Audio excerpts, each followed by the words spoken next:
No, not yet. Oh my God, I did it. Hold on, please. Just bear with us for 1 second.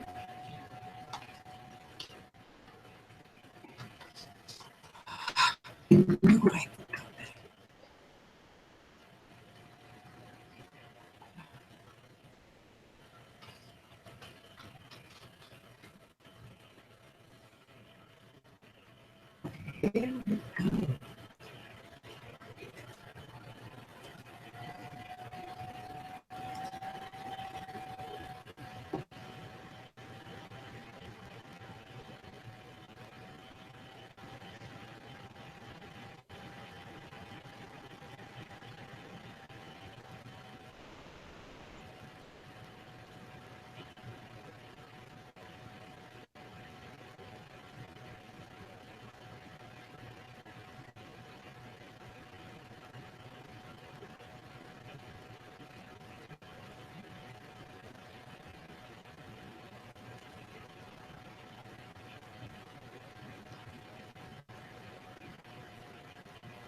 Okay.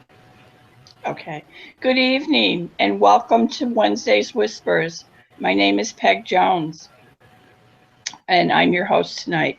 Tonight, my guest is Andrew Dee.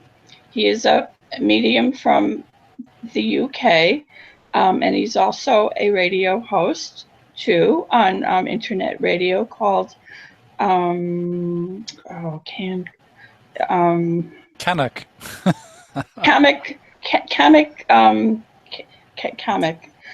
I had it written down somewhere. I don't know. It's Canuck Chase Radio, Peg. Yes, Comic Chase Radio. And he's in the Boston area, which is right around the corner from where I live, only he's in the South Shore of Massachusetts, and he's doing he's doing different events in some of the metaphysical centers in the South Shore, and we'll be talking more about that later on. I just wanted to take a few minutes to let everyone know that I'm going to be offering an event in Beverly, Mass.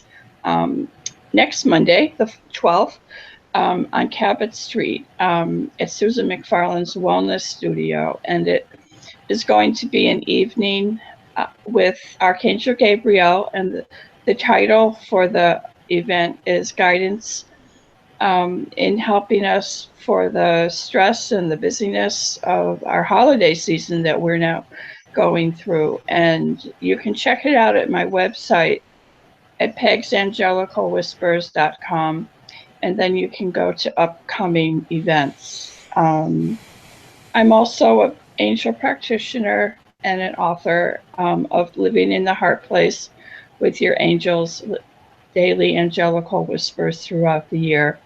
And I also work in the Akashic Records. And I also am one of the co-owners of Off the Cuff Easing. And if anyone has an interest in becoming a guest on any of our shows or writing as a columnist, please feel free to contact us and we will surely get back to you as soon as possible. So, there it is, Canuck Chase Radio. It was down on this part. And he's also an energy healer too. And he can be contacted at info@andrewdee.com. And his website is andrewdee.com. So hello, Andrew, and welcome to our show tonight. Good evening, Peg. How are you? I'm great. And welcome to Massachusetts, and I hope that you are enjoying your visit down on the South Shore. I know you have an event tomorrow in Bridgewater.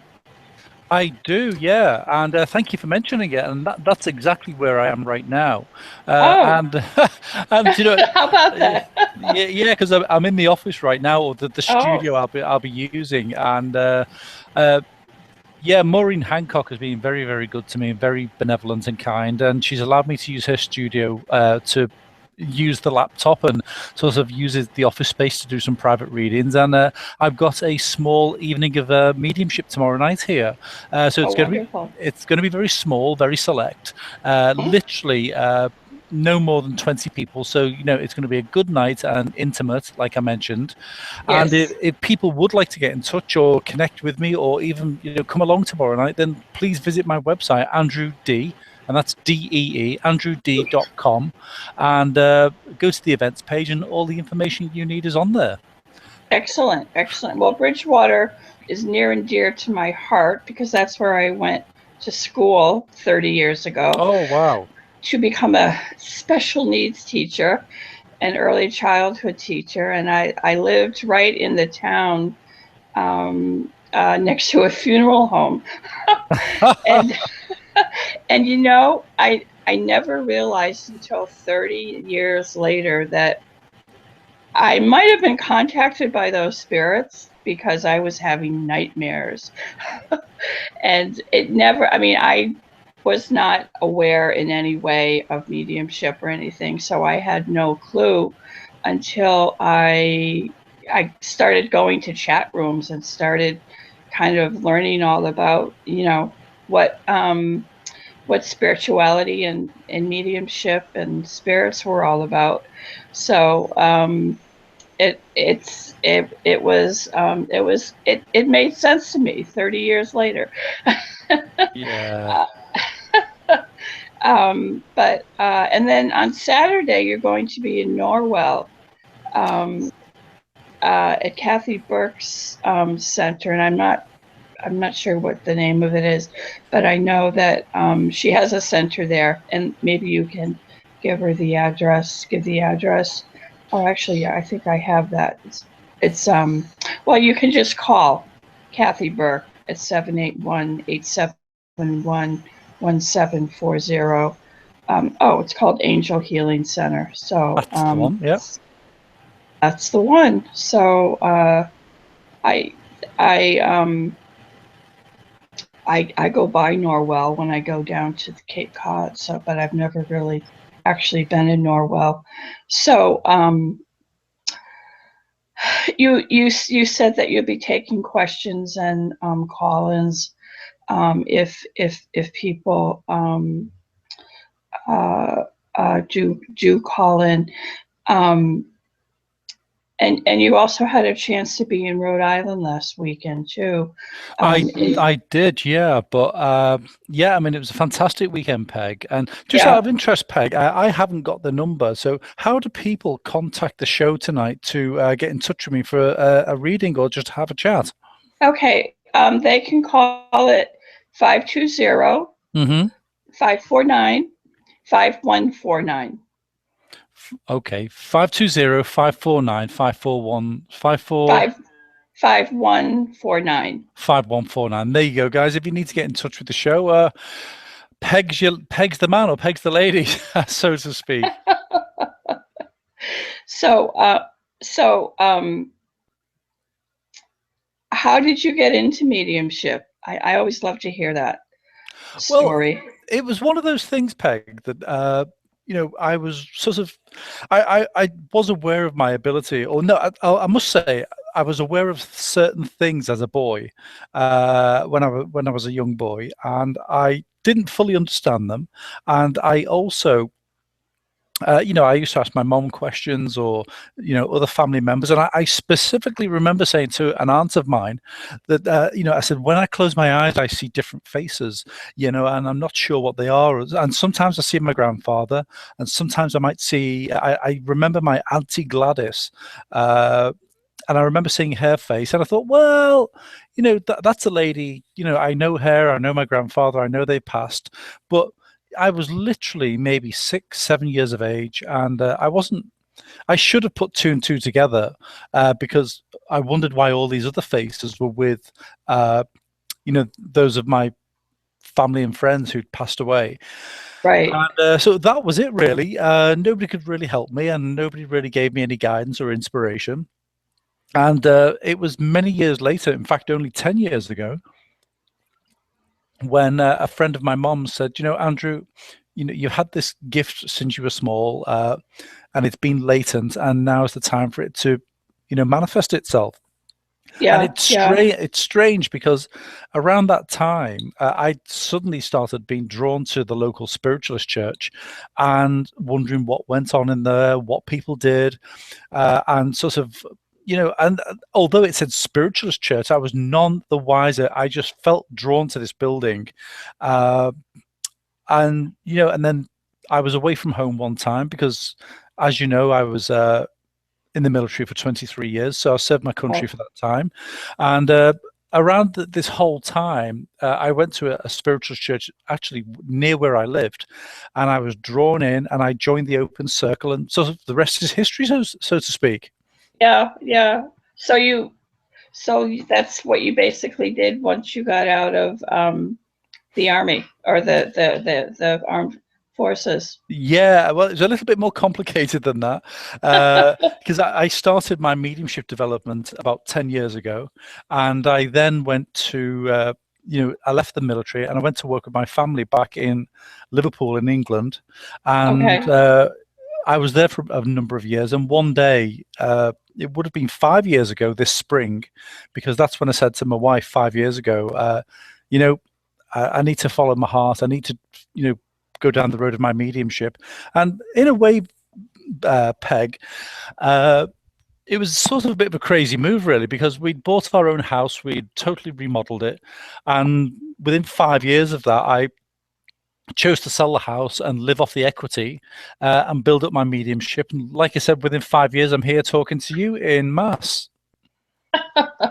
Yeah, that's pretty cool. That's excellent. Yeah. So I, like I said, I was and one thing led to another, and somebody called me last year and say, "Hey, can you come over here?"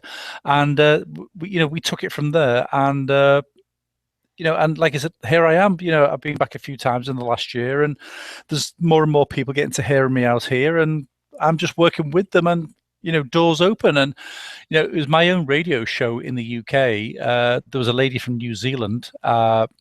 Who I think and she'd heard about me in New Zealand and put me in touch with you. Yes, it was Julie from Spiritual. I can't think of the name of it now. I'll look it up. Spiritualist Online.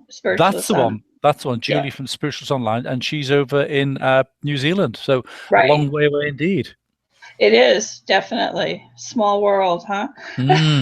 Yeah. And what does your family think about the work that you're doing now? Well, as long as they've still got a roof above their head, and as long as they've still got food, and the car still runs, and they still get Dad to take them where they need to go, it's just a job as far as they're concerned. They try to sound interested, Peg, but I've got two teenage boys, and my wife works full time, and they just know that I'm away again, and Dad's not home, and I arrive home all excited because I've been away from home for a few weeks or whatever, and they go, "Yeah, hi, Dad, yeah, oh, nice to see you." Yeah, typical, exactly, right? Yeah, very typical. And it's like within about 2 hours, it's like I've never been anywhere. So, yeah, back to normal, back to real life. Yeah. So that's that, Peg. Yeah, and my boys were over here with me in April, and we met quite a few people. And nice. I had some work to do down in Florida, so of course they wanted to go to Florida, and and I want to go to Florida. Yeah, well, perhaps you can come with me next time. We'll see. Yeah. Yeah, it's great to be able to travel and to do what you really like and everything. Hmm. That's excellent. Um, what other parts of the U.S. have you been to? Oh wow. Well, before I was doing it, my mediumship, with the military, I was over at Nellis Air Force Base, just outside Las Vegas, for a month or so, working a few years ago. And I was up at Arlington Air Force Base in Alaska, just outside Fairbanks. So that is, you think a 7-hour flight to Boston is a long way, but oh my word. I think it was 7 hours plus 10 hours all the way up to Alaska. It's just one of those places you never seem to be able to get to. Yeah. And because of the 10-hour time difference as well, my wife was at home and I had to call her before I went to bed as she got up for work, or the other way around. She would call me on her way to bed before I went to work. So, So you were at opposite yeah, times, yeah. schedules. And of course, it was in the height of summer. It was June time. And it's crazy. It was like 1 a.m. and the sun was still up. And I remember sitting up one night thinking, I'll make sure this sun goes down. I'm going to watch this sun go down. And the sun literally got to the horizon and almost just moved around the sky and came up on the other side. So a real sort of surreal experience, Yeah. Peg. Wow. Mm, Wow. That's interesting. yeah. What do you love most about your work? Uh, I've got to say, I mean, you mentioned I was down in Rhode Island, Newport, last Friday, and sometimes people don't really say anything, but when you've given them a message from a loved one, they don't really say much at all, and then sort of word filters back. And there was a lady I met on Monday, 2 days ago, and she said, the guy you gave the message to from his mom and his dad, and she said he's not stopped talking about it, and not so much that, but the fact that he said to this lady who I met on Monday, he said, that has healed me so much, particularly for what my dad said. So it's that sort of, it's not, hey, I gave a great message. Hey, I'm fantastic. It's when people come back, and not many people do, but they come back and say, I needed to hear that today. Or, Yeah. do you know what? I've been to X amount of shows, not just yours, or many, maybe to see some of the mediums, and I was just the guy that night that brought their loved one through. So it could have been anybody on any night, but the fact that they feel as though they can move on in some way. So yeah, it's the healing aspect of it, Peg, that really sort of makes a Yeah. difference. Yeah. Yeah. Yeah. I find that in my work too. And So I how do you find it works with the angels then? I mean, do you, do you give messages from the angels, or is it more guidance, or? I do all of that. Yeah, I Uh-huh. channel their messages, Hmm. and I also, well, I wrote a book. It was a daily book of daily angel messages Yeah. that was printed in or published in 2013, and I'm still doing that. I'm still writing, and I write for the easing every once in a while, and I have a blog too. But I also trained as a angelic life coach, and I I basically knew everything that I was learning, but it was like it was just a way of kind of putting things in a little bit of a structure, a little bit more. And I basically have been teaching too. I help people to connect with their angels through some classes and different things, and offer readings and different things like that too. So, but I have found that people are beginning to really want to understand that connection, and I I have found that I have been able to help them, as I have been working with them. So it's been really good. It's been really good.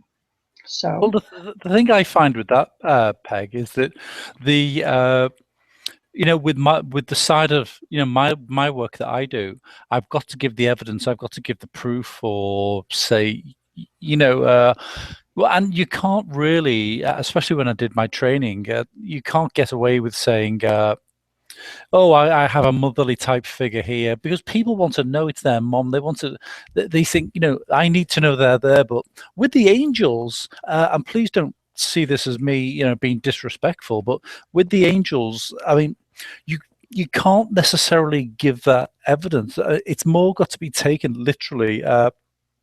It's got to be taken as is, and rather I than being have, evidential. I mean, am I oh, wrong? I mean, I understand exactly where you're coming from, because angels were not on the earth plane. And so Yeah. that is, so by doing mediumship in the way that you do it, you are, you are giving them concrete people that they knew in their life, or people that may have been in their life before they were around, like a great grandfather or something. Yeah. Yeah. But as for the angels, and I tell this to people because it's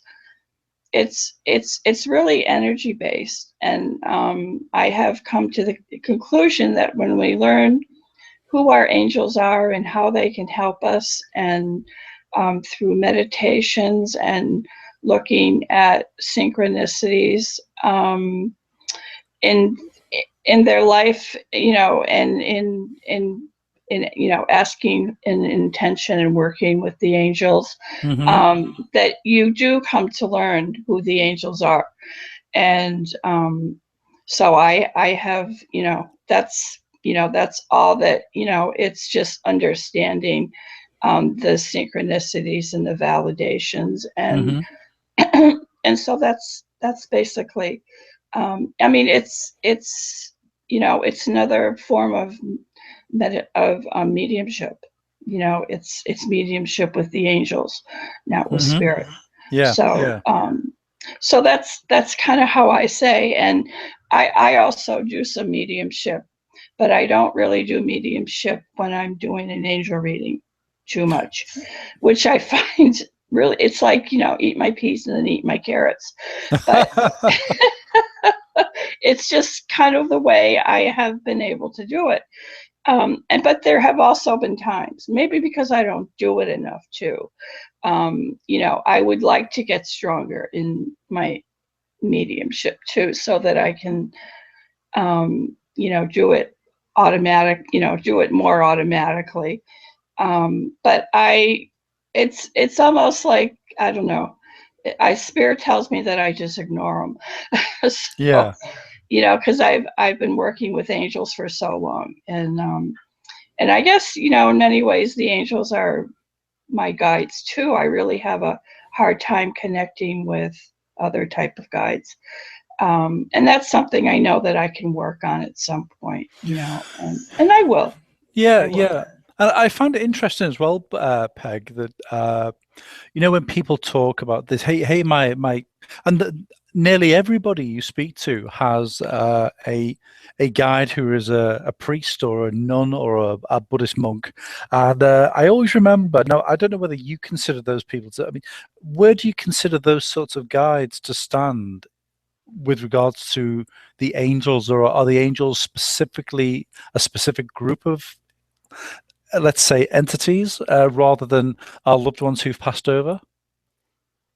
Well, when I'm doing angel readings, I'm using oracle cards a lot of the times. I'm with So you. I Yeah. so that's where the focus is. But then there are times when I will get some, some spirit too, Hmm. besides the angels. So I'm with you now. So it could be a card that has Archangel Uriel on, or Raphael, or Sonia, or somebody like that. Yeah. yeah, Uriel, Michael, Hmm. whoever. Yeah. But I mean, I have also found that many times I can just, it's like I know I'm receiving a message from Hmm. them without the card. I mean, I've got you. that's how I did my book. I didn't use cards at all. I tuned into the angels, and I wasn't tuning into any particular angels at that time either. They were angels that, it was like a group. It was, I always felt like there was one speaking and there were others there. So, because at the time I wrote the book, I really didn't understand who all the angels were. And not that I know who they all are now, but I really, I didn't know a whole lot about the angels and their services.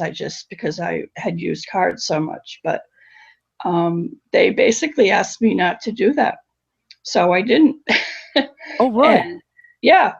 I mean, I had been writing another book, and I had a friend that had asked me to just share a message on her website. And I really didn't, I hadn't been doing that at all. I mean, I was, and so I started, and within a month or two, I realized that maybe this could be a book, daily messages. Yeah. And it got to a point where there was, I was being asked to do like a journal exercise with each message. So that's what there is in the book. There's a journal message with, or journal exercise with each daily message. So, yeah. Was that a sort of, I mean, I'd like to look up your book actually, but was that a, what do we call it? Self-publishing, or was that? Yes. Yeah. Oh, wow. Okay. Yeah. Yep. And I'm working on my second book now. So, and I really don't know what that's gonna. I mean, it's I know what it's gonna be about, but it's like I'm just kind of doing it blindly. Yeah. I'm just, I mean, it's similar to what I have, but it's not, and I don't really want to say much about it until I know exactly what it's going to be about. So, but it's kind of been slow going, and I've kind of been getting the messages that I really need to work on it really soon. So I'm going to try to finish it up, hopefully by June, if all works well. Good. So I'm looking forward to it. Thank you. So yeah, so and when I the first time I walked into a chat room was 13 years ago, and I knew I was looking for something, but I had no idea what. And I had like 2 mediumship readings, and I had no idea what mediumship was, or healing for that matter, because I thought priests, healed you. So it was like, so I had these 2 readings, and it was my grandmother and another relative. And I hadn't spoken to my grandmother or had any touch. I hadn't been in touch with her in any way, because I didn't know that I could. It was like, she's gone. So when I received the messages, and the messages that I received were so, they were so meaningful to me. It was like I was convinced right away. And then, but I also said the first few years that I would never talk to dead people. So, but once I did have some training and had my first couple of experiences, I learned the main thing was to trust and to just kind of go with what you're hearing, and to know that it may not mean anything to you, but it may mean something to the other person. Well, so, that's what I was always taught. People would say, if you receive something, it's not your message, it's the other person's message, and it might make perfect sense to them, but not necessarily to you, because it's not your message. Exactly. And once I realized that, and understood that, it was like my angel readings were picking up too, because when I first started doing my angel readings, I had no idea what I was doing either. I was reading the cards and not not adding something. But then I found over time I was really adding things and sharing information. So it was like that mediumship experience really kind of accelerated my understanding, of my clairaudient gift, and it, it just kind of took off from there, I guess. Slowly, it's still slowly, but it's really opened a whole lot for my life, so I'm just very happy with that. And I think we have a minute or two to stop. Mm-hmm. And then we'll be back. Okay. Okay. So I'm not sure how.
Okay.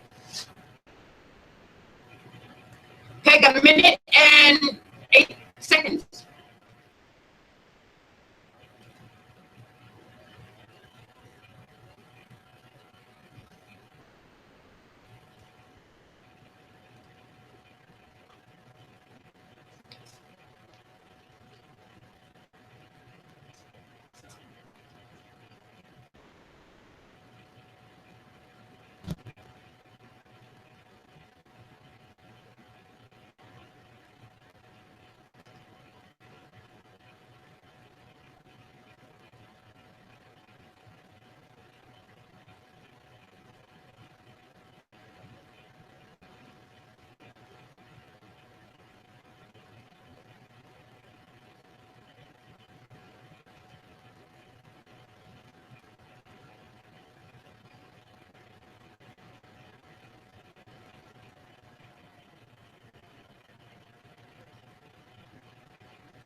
Okay, Google icon.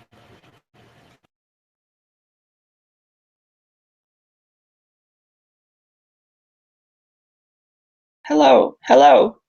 I'm back. Hello. Hello. Okay, we are back, and we were talking about me, um, but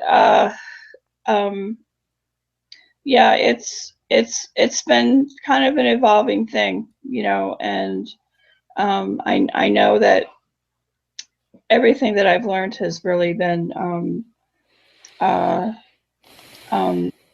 it's been evolving, I think, as we all do, but uh, um,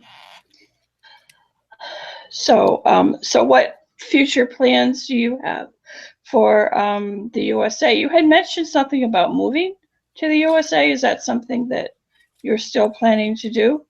Well, literally, as we speak, here, Peg, I've been offered a job, and I've been offered. I'm literally the visa paperwork's all gone off now, so I'm just waiting. I nearly said Her Majesty's government, but I'm waiting for His Majesty's government, Trump, and we won't even go there. But basically waiting to hear about my visa. So all being well, it can take up to 120 days Uh-huh. for for a decision to be made, not to get it, but just a decision.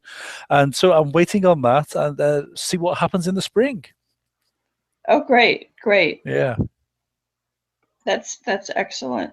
Hmm. So will it be on the South Shore or Well, I've only got two sorts of stipulations from Mrs. D. She wants to live by the ocean, and she wants a wood burning stove. Oh, and a gas cooker. That's all she wants. Oh, And she that's said, great. yeah, and she said that will keep her happy. Oh, Uh, good. yeah, Hey. and tell you what, Peg. My last house that I owned, because I rent at the moment, but the last house I owned, I fitted a wood burning stove because I know they are more popular here, and you've got Yeah. more wood just hanging around. But they're sort of just starting to become popular in the UK, wood burners. And I put mine in about 5 years ago, and no, God, no longer. 2008. So 2007. So we're nearly 10 years ago, and it was literally one of the best things ever, better than any car I've ever bought, because Friday night in the winter after on a cold day, and Yes. it's been a long day, a bottle of red wine, some TV, and a roaring fire. So Oh, yes. how simple am I? That's pretty simple, but Mm. you'll fit in well Yep. wherever you're going, because when my parents had lived in the South Shore for a while, and Hmm. that's what they got. They got a wood burning stove for their home, and it was really nice. Um, Yeah. so I was just wondering if you would do like a little short reading for me and then if you'd like, and just see what you get. And I'm also going to give the phone number again too for people to call 1-520-549-5149. So please feel free to call in, and Andrew will be glad to speak with you. Okay. Now, have we got anybody waiting just yet, Peg, or is the reading for you? I don't think anyone's called in yet. No, it doesn't seem to be. If you don't want to, that's fine too. No, But I no. would love to see you, see how you work. Okay, yeah, that's fine. And do you know what, Peg? As you literally, as you said that, ooh, I just need to sort of get straight here, and in my chair, and I was being made aware of a man coming towards me from Spirit Peg. And Okay. as I work with this man, he appears to be, I want to say, tall, well, relatively tall and slim. But I'm being also made aware here. It looks like it's summertime where he is, and it looks like he's out in the yard. And I'm being made aware of particularly his shirt sleeves rolled up and him wearing we call them braces, but you call them suspenders on his trousers. Okay. And particularly, this man looked particularly well tanned, and I feel as though he maybe was at home when he was in the backyard, or that was, and pottering about in that sort of environment. And I feel very much with him. If this is not your dad, it would be his father. And would you remember one of these gentlemen smoking a pipe? Not a pipe. Okay, let's just forget the pipe for now then. But would you understand everything else about the description of this man?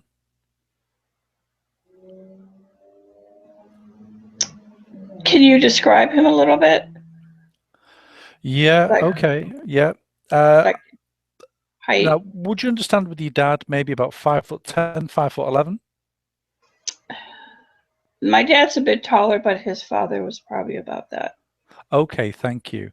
And would you have memories? Because I did say before, I felt as though he was your grandfather or your father, because I feel there is a resemblance between them. I mean, that's not always the case. I look nothing like my father. I take after my mum's side. But with your grandfather, would you remember him, particularly in the summer, always being in the yard? And I feel as though, regardless of the weather, he would always wear a shirt and he would wear trouser suspenders. And I feel as though he was of slim build as well. Would this make sense to you? No. Oh, okay. That's fair. That's fair enough. That's fair enough. No. Because that's the way I roll. Yeah. If that's the wrong description of him, that's fine. Well, listen, bear with me 1 second, Peg, because I'm being shown this picture of this man.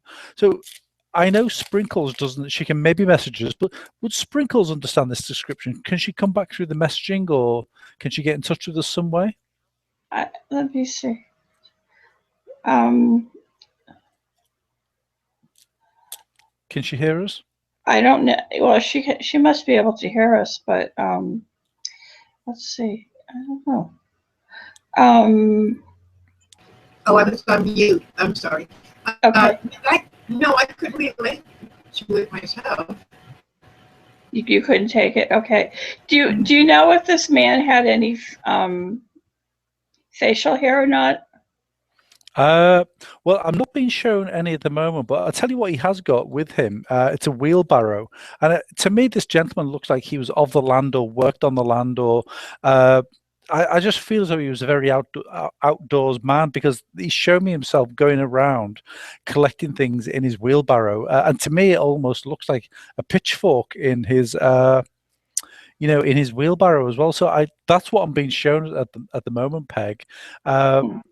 And this is the most, I'm sat upstairs away from, there's a karate school downstairs, and I'm wondering whether somebody downstairs knows this guy, because they just tend to walk in. But I tell you what, I'm just gonna move him onto the side here, because I can't make that fit, that somebody you would know. Yeah. But there was also okay. Ah, right. Now there's a lady just pushing her way forward. Yes. Now, this lady that I'm being made aware of at the moment, Peg, she's wiping her hands on an apron, and I feel this is quite a long apron. The sort that maybe people wore years ago, tied around her waist and maybe down towards her shins or her ankles. And I'm being taken out into the country here. Well, I'm going to say the country, out into a more rural area. And as I go with this lady, I'm being taken to to me, it looks like, I would say, and you've got to understand, I know very little about the area, but it almost looks like a house that wasn't used very often, or a vacation area. Or somewhere, the house looks rural and almost in the middle of nowhere. So that's what it looks like to me. But would you have memories of going to or being in a house like this that was quite rural and off the beaten track and maybe away from the main road? Yeah. Okay, then. And Yeah. would this have been your grandmother's home or her vacation home or somewhere like this? Because I tell you what, my kids used to say to me, "Dad, when you were young, were you in black and white because you're old?" So I'm being literally shown this in black and white. So I feel that this is where I need to go back in time. So would this have been your grandparents' sort of vacation home? No. Okay, but you would understand the home where it is. I mean, when I was really young, we lived like, in suburbia. And it wasn't well developed then, so it could be there. Okay. Yeah. Okay. And I tell you what I'm being shown then as well, Peg. Would you have, and this might be a common memory for most people, but I don't know, but would you have memories of your father? Now, this is where I'm being taken back out into the backyard here. Would you have memories of him chopping wood in the yard? Thank you. And would you remember him wearing braces, suspenders on his trousers? He never wore suspenders. No. Okay. Yeah. No. Okay. But he was doing that type of work. Yes. Okay. And now he's been quite strict about this. But would your father? Now, would you remember? Because these days people get stripped off to the waist and they wear shorts or whatever. But he's still showing me himself like in doing this task.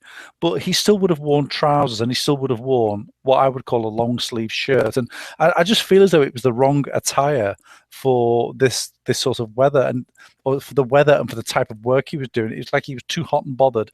And I feel that you might have just sat and watched him from the back of the house doing this task. Would you understand this? My father doing this? Yeah, your father chopping the wood. Yes. Yes. Yeah. Yes. I know I'm pushing the point here because he's insisted. He said I'm not, because your dad could be quite a I'm not going to say awkward, but the sort of man that would everything, he had to cross every T and dot every I. Everything had to be just so. And I feel as though if you got into a discussion with him or an argument with him, you had to have done your homework and you had to have known that you were absolutely spot on, because he would unpick an argument and it's almost like this was the intellect of him, that he had this intelligence that, he wouldn't let something go unless it was just right. So would you understand this? Mm-hmm. Yep. Okay. And that's why I said he won't let me move on until you say, but my father is here. Right. Okay. But this is a memory for you, isn't it? Okay. Yeah. Yeah. Okay. Yeah. This is what, and so you're telling me your father is here, and I'm describing your father to him, to you, and your dad you would have the memories of him literally in this shirt with the sleeves rolled up and the trousers on, chopping wood when he should have perhaps wore something a bit cooler. Would you understand this? Yeah, I do remember him chopping wood quite a bit, or doing work in the yard. That's what I mean. Okay, right. So what I'm being told here, these are the memories I'm being brought for you, and okay. somebody has given me these memories. But would I be right in saying that your mom has passed, Peg? Nope, she's here. Okay, that's fine. That's fine, because I need to find out who's giving me this information, because I'm being shown this for you. So it's to make sure that I am with you, because this is a memory that you do have. Okay, then. Right. Peg, where you lived at that point, did you have somebody, when you were a child, did somebody come and live with you or stay with you for a prolonged period of time, or maybe even for a short period of time? But I know somebody come and stayed with you, maybe for temporary reasons. Maybe they didn't have their own home, or maybe they couldn't look after themselves. But did you have a relative or a friend that is now in spirit that came to live with you? Not live with us. No, they would come to visit. Quite regularly. Yeah. Okay. Well, yeah. Or they would take care of us. Thank you, because I would I be right in saying this would be your grandmother? She would come and visit. Yeah. Thank you. But would she be the lady that would come and care for you if your parents weren't there? She had done that. Yeah. Thank you, because she's made me go all around the houses here, as we say in the UK, because I know you've told me your dad's here and your mom's here, but and spirits sometimes work this way, Peg, that they bring memories for you of somebody or things of you that are still, like your dad's still here, your mom's still here, and sometimes they will talk about things that you do know, and then they walk in and say, I am bringing you these memories here because she took me to the house, she showed me your father chopping wood in the yard, and I I felt as though if she didn't live with you, then there would have been prolonged periods when she would have been with you. And you said she took care of you. And now, would you remember your grandmother wear? And I've got to go back to these aprons. Would you remember her wearing long aprons, maybe down to her ankles? And something that almost like this was something she wore to when she was doing chores around the home. I know she wore aprons, but they weren't particularly. I mean, they weren't that long, all the way down to the floor or something. No, but I did say earlier on I felt as though they could have been just down to her shins. Possibly, yeah. Okay, because that's what she's just doing. And now, would you also have memories here because of peeling potatoes with her or helping her prepare meals? Because I feel as though she didn't just look after you; she might have done things around your mom and dad's home if they weren't there, or help out rather than just come and maybe sit in a corner. But would you have memories of helping her prepare meals? And she's put a potato peeler in my hand, and I know. This is a task that she's given me to do. So I feel this also could be a memory for you. It could have been when I was at her house. Okay. I could have been helping her. Okay.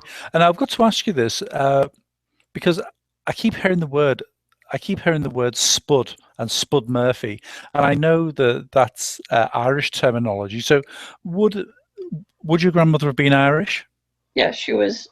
She was of Irish heritage. Thank you, because she wasn't from.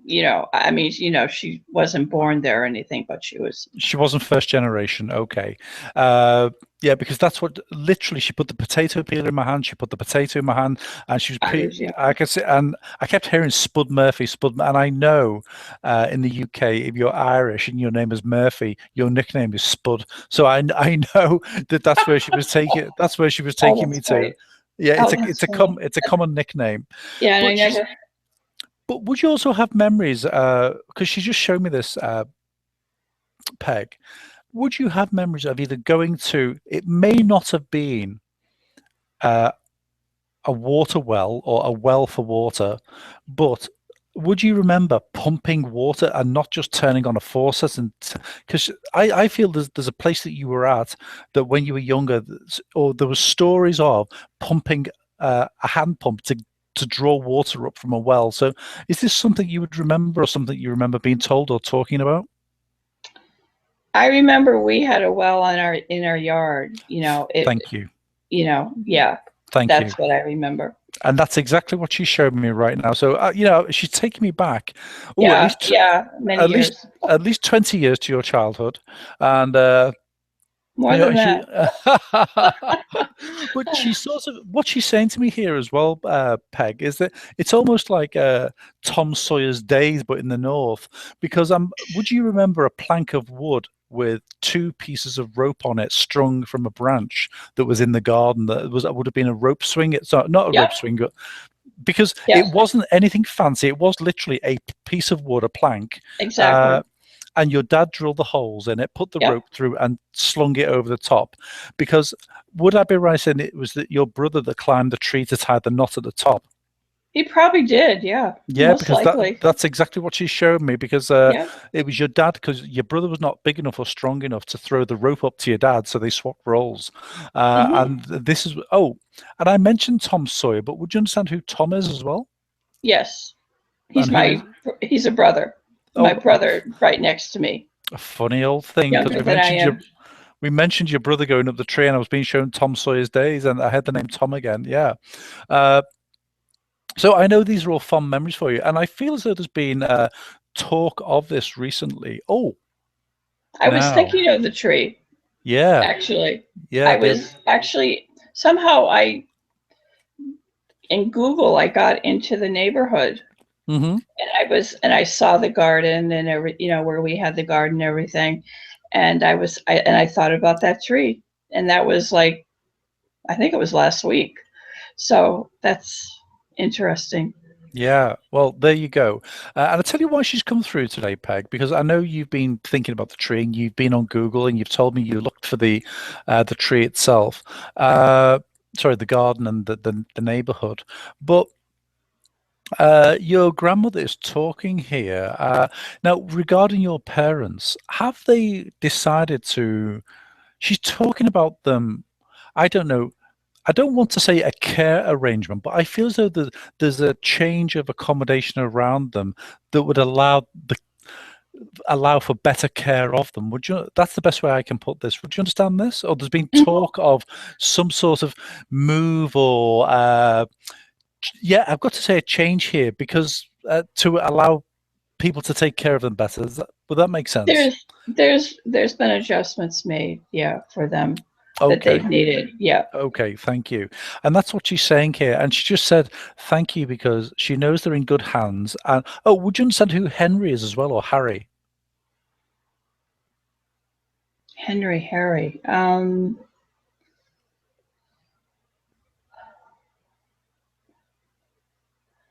Not that I can think of. Okay. No. Okay, I'll leave that bit with you. And just as she moves on here, oh, now here's the thing. Right.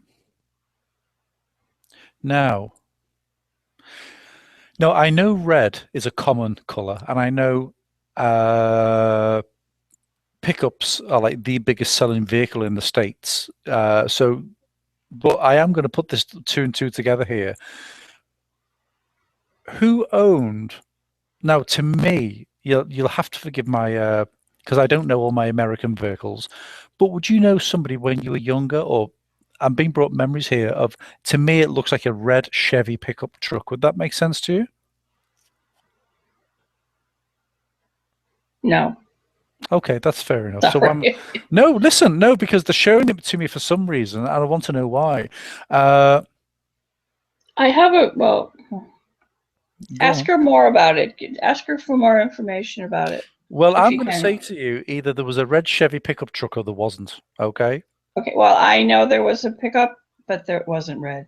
Okay, so there was, but it was like an old 1950s. That's the sort of era that I'm in. Would that make sense? No, not to me, anyways. Okay, No. okay. Yeah. Let's find out a bit more about this pickup. Why am I being shown this pickup?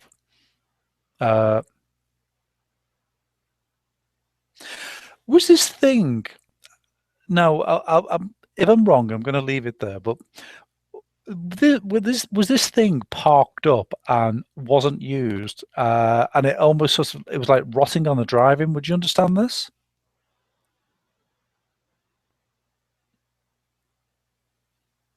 Not in our yard. No, but you would. But yeah, that's what. Sometimes I have to get my terminology right. But would you remember this? Where the pickup was? Was it sat there just rotting or not used, and it was in a sort of. It was feeling. It was in a bit of a sorry state. There is a memory for some reason. So maybe a neighbor had a truck like that or something. Okay, because that's. Well, I'm being told this thing was either off the road or kids played in it, because I'm being shown kids playing in and on this pickup truck. So would that be a childhood memory for you of playing on this truck? No, I don't think so. No. Okay. Oh, I'm being shown that for a reason then. And I don't quite understand that why. But listen, your grandmother just wants to bring... oh, and I heard the name Geraldine being called as well. Geraldine? Mm-hmm. I don't know Geraldine. Okay. I mean, not from her, yeah. Okay. It could be just... It might come back to you later on anyway, but I just wanted to leave her love with you, Peg. And obviously she just come through to make sure everything's tickety-boo and let you know that she is fine. And just to say hi as well. Okay. Well, thank you. Thank you. You know, absolutely my pleasure. Thank you. Okay. And we have like 2 minutes left. So why don't you just give your information again? And okay, are we here till 9 or 10? Till 9. Oh, Yeah. right. Okay. Well, I've Yeah. just got an hour off. I was expecting to be here till 10. Oh, Well, listen, guys, my name's Andrew Dee, www.andrewdee.com. And it's been an absolute pleasure talking to you this evening, Peg. And thank you for working with me. And if you do want to get in touch, like I said, andrewdee.com. I will be in Bridgewater tomorrow evening from, I think it's 7 p.m. So you can get tickets online at my website. And I will be at Norwell in Massachusetts on Saturday evening at the Angels of Light Healing Center. So if you go to www. In fact, if you just go to my website, andrewdee.com/events, all of the details are on there for this week's event. So, Peg, thank you very much indeed. Sprinkles, thank you. and thank you so much for coming on, and enjoy your visit in Massachusetts. Okay, Peg, all the very best. Thank Take you. care. Okay. Bye-bye now. Bye-bye.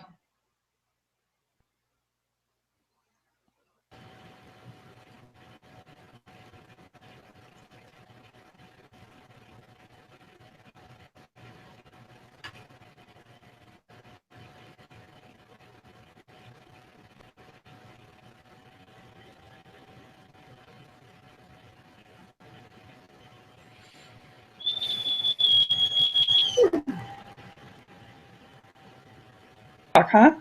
Can we talk?